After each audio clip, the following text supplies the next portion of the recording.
Bonjour à tous, on se retrouve aujourd'hui à la boutique d'Aaron pour un nouveau Vitality Tips. Aujourd'hui on va aborder le sujet des boosters de testo. Alors il faut déjà bien comprendre qu'un booster de testo, c'est un mix d'agents actifs, en général des vitamines, des plantes, un complexe comme ça, qui vont vous permettre d'atteindre votre taux de testo maximum. Ça veut dire que vous n'atteindrez jamais 110% de votre production naturelle. Ça va juste vous permettre d'atteindre à peu près 100% de votre capacité de production de testostérone.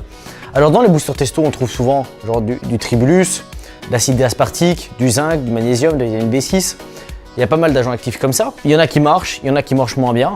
A priori, le tribulus par exemple, c'est pas prouvé.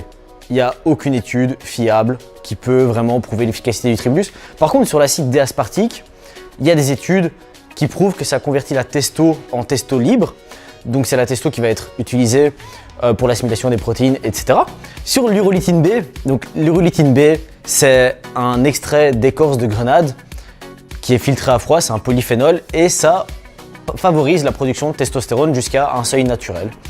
Voilà, le zinc, pareil, le zinc fait partie de la production, enfin de la matière première pour produire la testostérone. Pareil, le cholestérol. Les graisses favorisent une bonne production d'hormones, donc favorisent le soutien de la production endocrinienne. Donc voilà, c'est pas à bannir aussi bien en prise de masse qu'en sèche. En sèche, il ne faut pas réduire ses graisses, il faut réduire ses glucides et augmenter éventuellement un peu ses graisses. Voilà, on se retrouve la semaine prochaine pour un nouveau Vitality Tips.